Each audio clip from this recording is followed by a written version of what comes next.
जब हम खाना खाते हैं तो वो सिर्फ पेट तक पहुंचकर रुक नहीं जाता, बल्कि एक बहुत ऑर्गेनाइज्ड और सिस्टमिक प्रोसेस से गुजरता है, जहां उसे छोटे छोटे न्यूट्रिएंट्स में तोड़कर बॉडी के हर सेल तक पहुंचाया जाता है। इस पूरे प्रोसेस को जो सिस्टम कंट्रोल करता है उसे हम कहते हैं गेस्ट्रो इंटेस्टिनल सिस्टम या digestive system.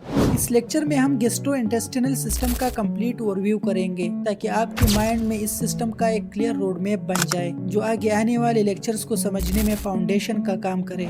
The gastrointestinal can be split into two parts, gastro and intestinal. Gastro means stomach and intestinal means intestine. So it can be defined as it is a system which includes the stomach and intestines and is responsible for digestion, nutrients absorption and waste elimination. Gastrointestinal system एक continuous muscular tube है जो mouth से start होता है और anal canal पर and होता है। इस सिस्टम का बेसिक फंक्शन ये है कि फूड को इंजेस्ट करे, उसे डाइजेस्ट करे, न्यूट्रिएंट्स को एब्जॉर्ब करे और जो वेस्ट मटेरियल बचता है उसे बॉडी से बाहर निकाल दे। Components of gastrointestinal system. इसकी कंपोनेंट्स को हम टू मेजर पार्ट्स में डिवाइड करते हैं, alimentary canal and accessory organs. पहला पार्ट है एलिमेंट्री केनाल, जिसे गैस्ट्रोइंटेस्टिनल ट्रैक्ट शॉर्टली कहा जाए तो जीआईटी या डाइजेस्टिव ट्रैक्ट भी कहा जाता है। ये वो पाथवे है जहाँ से फूड एक्चुअली पास होता है। इसमें शामिल है mouth, pharynx, oesophagus, stomach, small intestine and large intestine. Alimentary canal की शुरुआत माउथ से होती है, जहाँ फूड का इंजेशन और इनिशियल मैकेनिकल डाइजेशन होती है। माउथ के बाद फूड फेरिंक्स से गुजरता है, जो स्वाल्विंग में हेल्प करता है, और फिर एसोफेगस के जरिए स्टमक तक पहुंचता है। स्टमक में फूड का टेम्पोररी स्टोरेज होता है और यहाँ केमिकल डाइजेशन स्टार्ट होती है, खासतौर पर प्रोटीन की। स्टमक के बाद फूड स्मॉल इंटेस्टाइन में एंटर होता है, जो डाइजेशन और एब्जॉर्प्शन का सबसे इम्पोर्टेंट हिस्सा है। स्मॉल इंटेस्टाइन को 3 पार्ट्स में डिवाइड किया जाता है, ड्यूडेनम, जीजुनम और इलियम। इसके बाद फूड लार्ज इंटेस्टाइन में जाता है, जहां पानी और इलेक्ट्रोलाइट एब्जॉर्ब होते हैं और फीसिस बनते हैं। लार्ज इंटेस्टाइन इन पार्ट्स पर मुश्तमिल है, ascending colon, transverse colon, descending colon, sigmoid colon, rectum and anal canal, और यहाँ से वेस्ट मटेरियल बॉडी से बाहर निकल जाता है।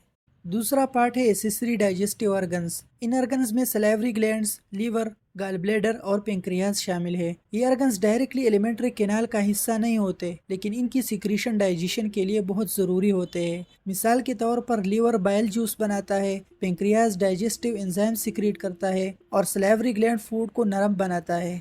Functions of gastrointestinal system. इसका पहला फंक्शन इंजेशन है, यानी फूड को बॉडी के अंदर लेना। इसके बाद सिक्रीशन होती है, जिसमें एंजाइम्स, एसिड और म्यूकस रिलीज होते हैं। फिर आता है मिक्सिंग और प्रोपल्जन, जहां मस्कुलर मोमेंट के जरिए फूड को आगे पुश किया जाता है। इसके बाद डाइजेशन होती है, जो मैकेनिकल और केमिकल दोनों होती है। जब फूड मूवमेंट के थ्रू डाइजेस्ट होता है तो इसको कहते हैं मैकेनिकल डाइजेशन, और एंजाइम्स के जरिए होने वाली डाइजेशन को कहते हैं केमिकल डाइजेशन।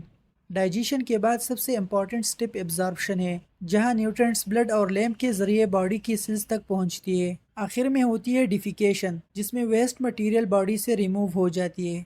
GIT structure. अगर हम इसकी टोटल लेंथ की बात करें तो एडल्ट ह्यूमन में ही अप्रोक्सीमेटली 8 से 9 मीटर्स तक लंबी होती है। पूरा गैस्ट्रोइंटेस्टिनल ट्रैक्ट एक ही बेसिक स्ट्रक्चरल प्लान फॉलो करता है, चाहे वो एसोफेगस हो या इंटेस्टाइन। इसीलिए इसे एक कंटिन्यूस मास्कुलर ट्यूब कहा जाता है। इसकी वॉल जनरली 4 बेसिक लेयर्स पर मुश्तमिल होती है, म्यूकोजा, सब म्यूकोजा, मास्कुलर लेयर और आउटर कवरिंग, जो या तो सिरोसा होती है या एडवेंटिशिया। इन लेयर्स का डिटेल डिस्कशन हम नेक्स्ट लेक्चर्स में करेंगे, क्योंकि हिस्टोलॉजी और फिजियोलॉजी दोनों के लिए बहुत इंपॉर्टेंट है।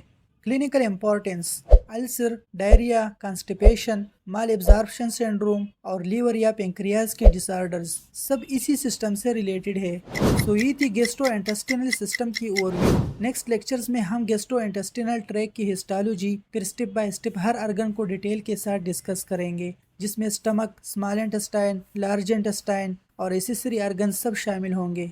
अगर आप इस पूरी डाइजेस्टिव सिस्टम सीरीज को प्रॉपरली समझना चाहते हैं तो चैनल को सब्सक्राइब करें और वीडियो को लाइक ज़रूर करें। Thank you.